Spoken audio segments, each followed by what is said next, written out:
9 to 5 இல்ல 9 to 6 job போறவங்கலாம் பார்த்தீங்கன்னா, அவங்களுக்கு ரெகுலரா மந்த்லி ஒரு இன்கம் இருக்கும். இப்போ நாங்க வந்து என்னன்னா, இப்போ காமெடிக்கு துணையில இருக்க கேரக்டர் மாரி தான் பண்றோம். இப்போ இண்டிவிஜுவல் காமெடியா நான் பண்ணோம்னா, இப்போ ஒரு படத்துல பண்ணோம்னு வச்சுக்கோங்களேன், அட்லீஸ்ட் ஒரு 40 நாள் வேலை, 30 நாள் வேலைன்னு இருக்கும். அந்த படம் கிளிக் ஆச்சுன்னா, அதுக்கடுத்து ஒரு 5 வருஷம், 6 வருஷம் நல்ல ஒரு பீக் போகும். அப்படிலாம் இருக்கும். இப்போ நாங்க சப்போர்ட்டிவ், அதாவது காமெடியனுக்கு சப்போர்ட்டிவ் கேரக்டர் மட்டும் தான் பண்றது.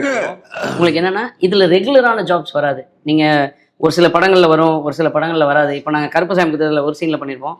பிறகுல கிங் காங்கனும் நானும் வந்து த்ரூ அவுட் மூவி பண்ணியிருப்போம். ஸோ அடுத்த படத்துல த்ரூ அவுட்ல கிடைக்காது. ஏதாவது ஒரு சீன் தான் கிடைக்கும். ஸோ அப்போ அது ஒரு 1 டே தான் ஷூட் இருக்கும்னு வச்சுக்கோங்க. இந்த ஜாபை பொறுத்தளவு அந்த ஒரு ஒரு 4 நாள் 5 நாள் ஒரு மாசத்துல ஷூட்டிங் வருதுன்னா, அதை வச்சு ஒரு அட்லீஸ்ட் ஒரு 2-3 மாசம் சர்வை பண்ண முடியும். அவ்வளவுதான். ஸோ அதுக்கடுத்து எதுவும் வேலைகள் வரலைன்னா கொஞ்சம் கஷ்டமாகிற சூழ்நிலைகள் வரத்தான் செய்யும். ஸோ எல்லாரும் என்ன நினச்சிக்கிறாங்கன்னா, சினிமாவுக்கு போயிட்டாலே வந்து பெரிய ஆள் வந்துடலாம், ஒரு படத்தில் நடிச்சுட்டு முகம் தெரிஞ்சிச்சுனாலே பெரிய சம்பளம் வந்துடும் அப்படிலாம் எதிர்பார்க்குறாங்க. சோஷியல் மீடியாவில் நடிக்கிறவங்கலாம் இப்போ திடீர்னு ட்ரெண்டிங் ஆகிட்டாங்கன்னா கூப்பிட்டு வந்து படத்தில் நடிக்க வச்சுருவாங்க, வாய்ப்புகள் கிடச்சிரும்.